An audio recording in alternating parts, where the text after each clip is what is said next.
and welcome back to my channel. My name is Anna and we're finally back in my bookshelf. It's been a while since I filmed here. So we're going to do books to read for fall. I'm really excited for fall. Bring it on. I got quite a few stacks to read, which I personally think it has a mixture of everything. And honestly, I just thought it will be perfect for fall, in all honesty, because of the vibe, the settings, the atmosphere. So let's see what they are, and let's get to it. So if you want some spooky vibes, I mean spooky vibes where it will chill you to the core, maybe it didn't work for me, but I just love the gothic atmosphere and the vibes of the story, and that is House of Salt and Sorrow by Erin A. Craig. I loved this book. I think the sequel could be a little bit done better, but this book, y'all, the way the setting was, honestly, I loved it. Like the writing, the descriptions, the characters, I really like it, and like all the ghost sightseeing, if you will. Honestly, this book is perfect for the fall, if you want like all those spooky things. So Anna Lee lives a sheltered life at Highmore, Atlanta by the sea, with her sisters and her father and stepmother. Once they were 12, but loneliness fills the grand halls now that the four of the girls' lives have been cut short. Each death was more tragic than the last: a plague, a plummeting fall, a drowning, a slippery plunge, and there are whispers throughout the surrounding villages that the family is cursed by the gods.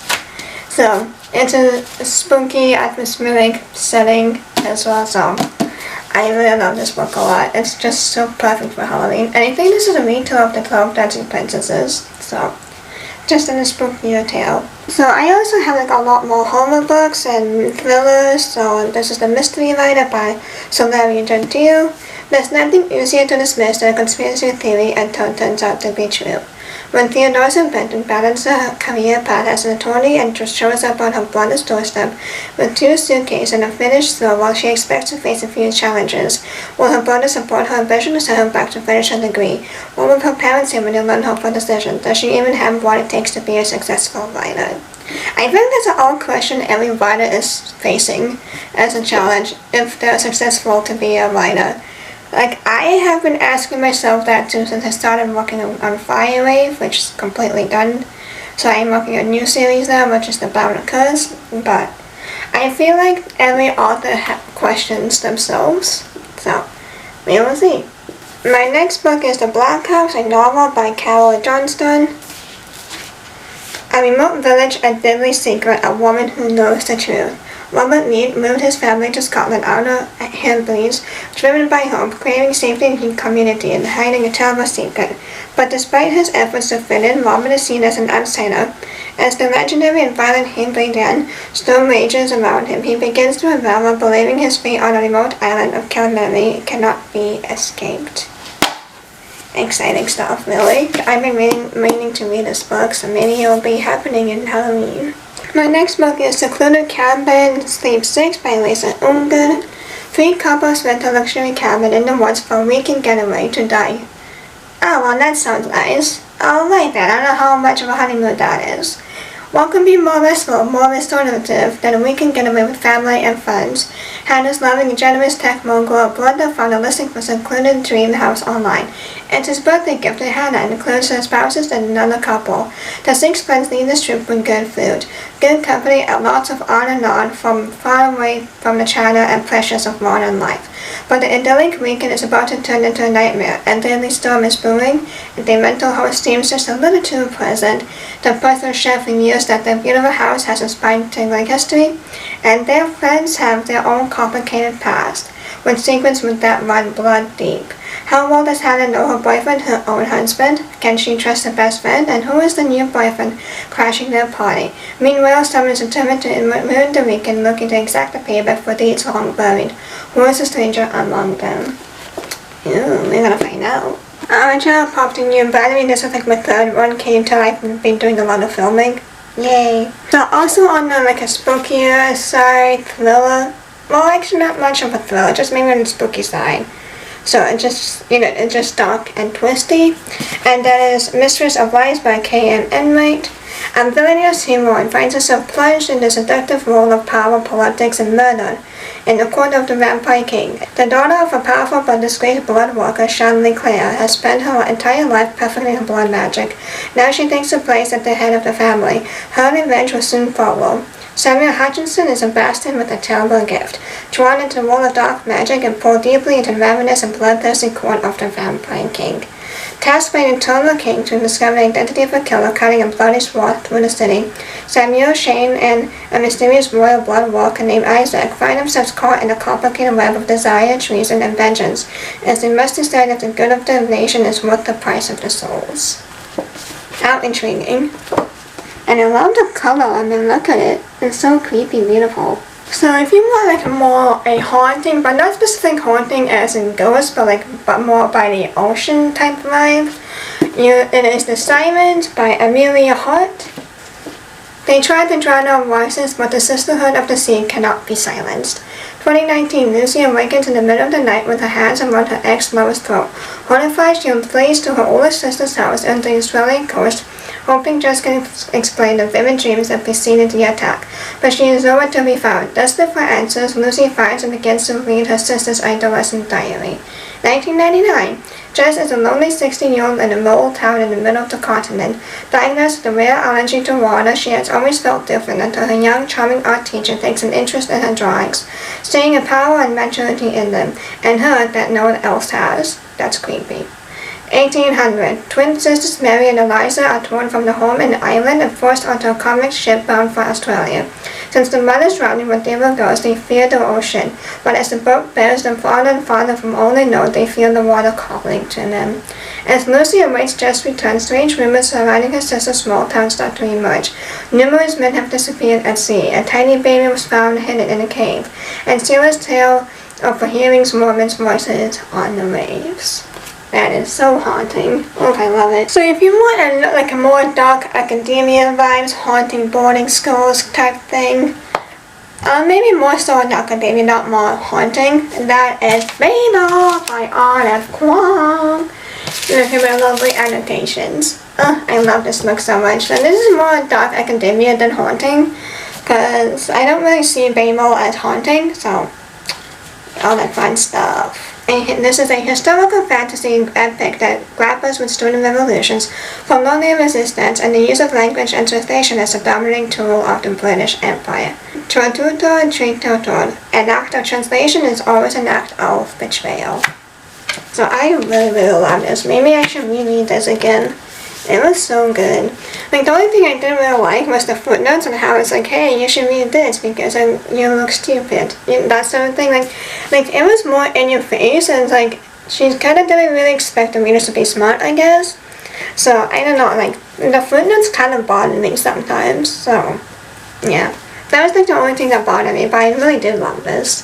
Okay, so I love this series so much. Not so much for the fourth one, because that kind of sucked. I'm sorry, but it really did, honestly. But if, again, this is still like dark and just spooky vibes all along.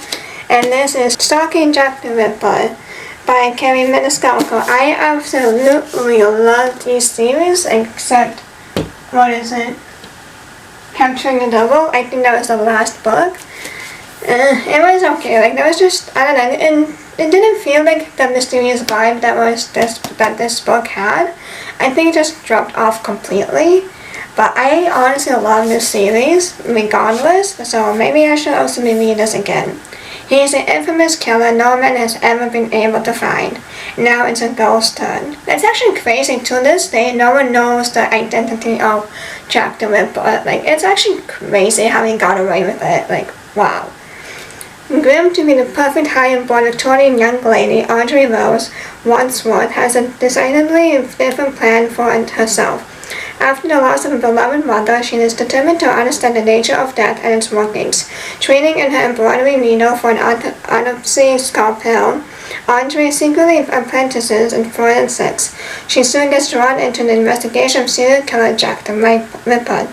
But to her horror, the search for clues brings her far closer to a sheltered world than she ever thought possible. Yeah, I love this, really. Also, another thing that kind of bothered me with this book is some fake feminism, so that's that. So again, if you want more spooky village vibe and some strange things going on, The Devouring Grave by Christine Lynn Hannon. I really did love this book too. Like, I love the vibe and all that settings and the atmosphere, and honestly, I like the writings as well, so it was really, really beautiful. So, after the death of her sister, 17-year-old Violet Saunders finds herself dragged to Fort Pat's, New York.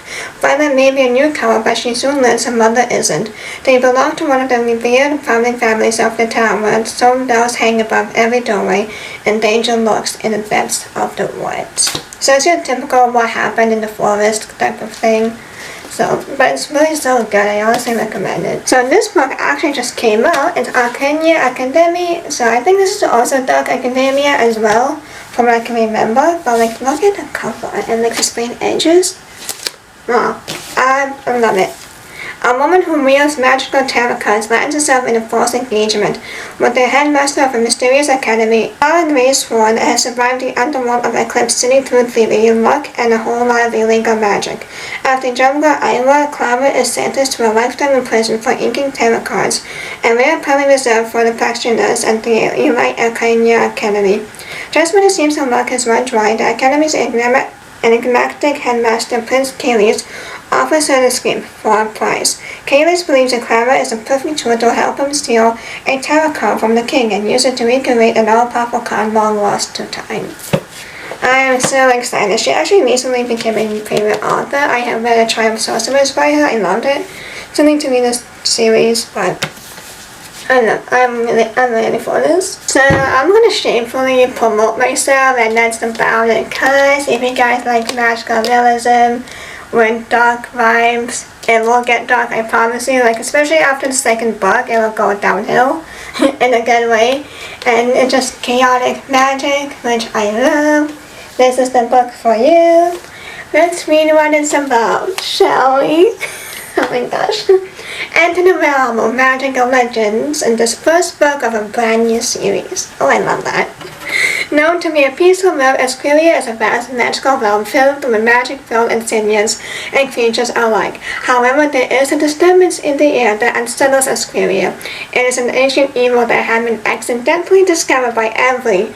Long thought to be forgotten, Avery and her two friends Cain and Bastion begins to go on a quest from stories that has been told by Avery's grandpa. One of Avery's grandpa had told them the truth about the stories. During the quest, they face maze-like pathways, fighting gargoyle-like creatures, and enchanting voices that seems to echo in their heads. Voices that seems to lure Avery to the temple where the evil is waiting to be released. I love it, and then there will be magic. Oh. It's only $1 on my website. It will be linked down below if you guys are interested in purchasing. This is $10, and my paperback has $1. So, yay! It's like a special edition.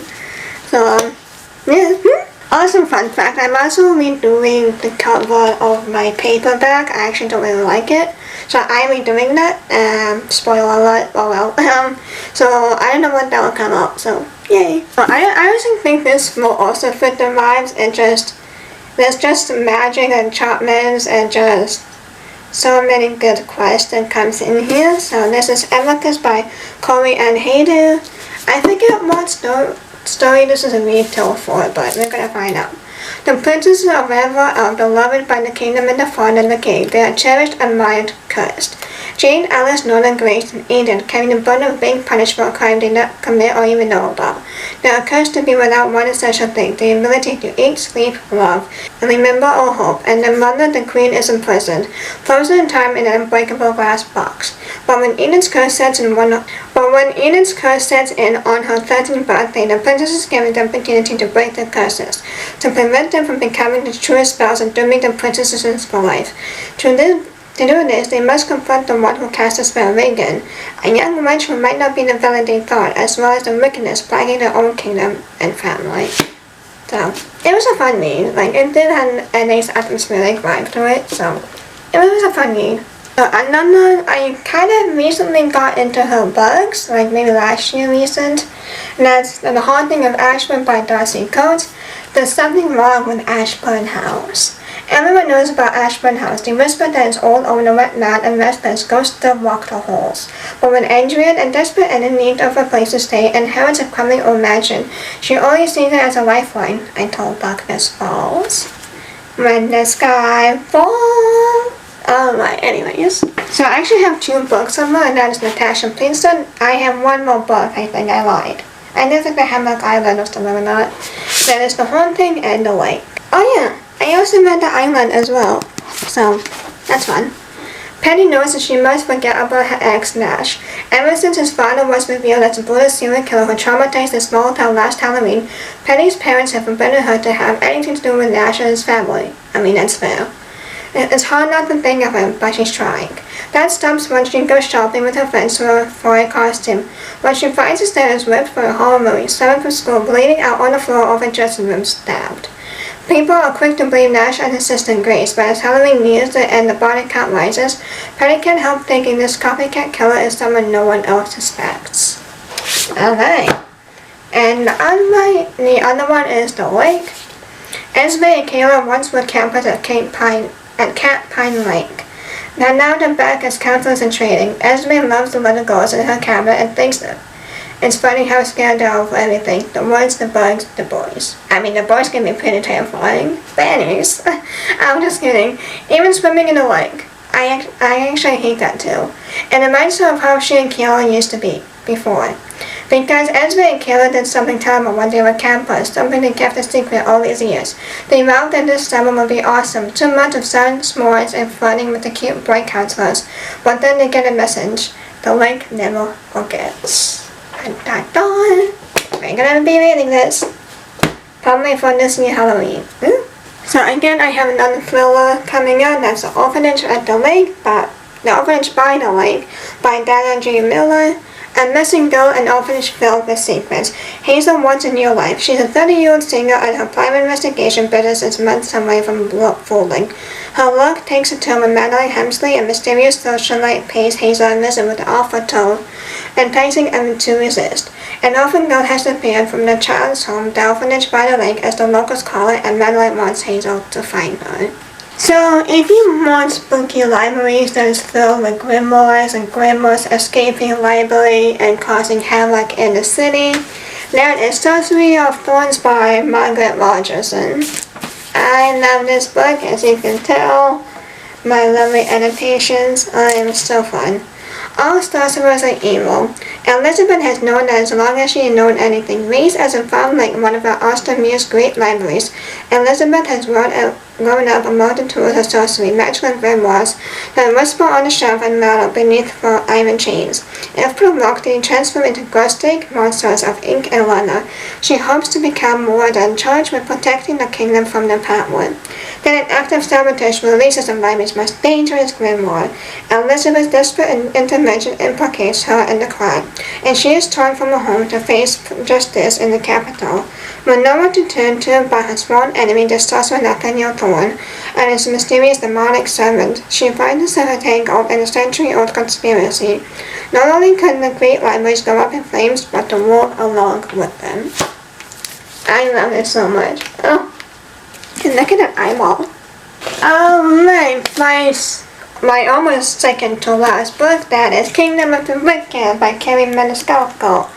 Again, this also reads spooky vibes, atmospheric, spooky town, with crap a lot of death in here, from what I can remember, but alright. 2 sisters from blood and murderer, a quest for vengeance that will unleash hell itself, an intoxicating romance. Amelia and her twin sister Victoria are stray witches who live secretly among humans, avoiding notice of persecution. One night, Victoria misses dinner service at the family's mid-known Sicilian restaurant. Amelia soon finds the body of her beloved twin, desecrated beyond belief. Devastated, Amelia sets up to find her sister's killer and to seek vengeance at any cost, even if it means using dark magic that's been long forbidden. I love this. So there's also another series which is Throne of the Fallen, which follows the prince from this book. So yeah, I still have yet to read, so maybe all these things become I think it's also becoming a running joke on this channel, because Kevin Manscalco also released another book from that series, Throne of Nightmares, and spelled like sloth. So he's my least favorite prince, but I pre-ordered it anyways because I want to finish the series. So, yeah. Alright, so those are all the books, including mine. I have no shame in like promoting myself because I'm still posting in it anyways. So, yeah, let me know what books you want to read for fall, and otherwise, please like, comment, subscribe so you know if I ever time I post, and I'll see you on my next one. Bye!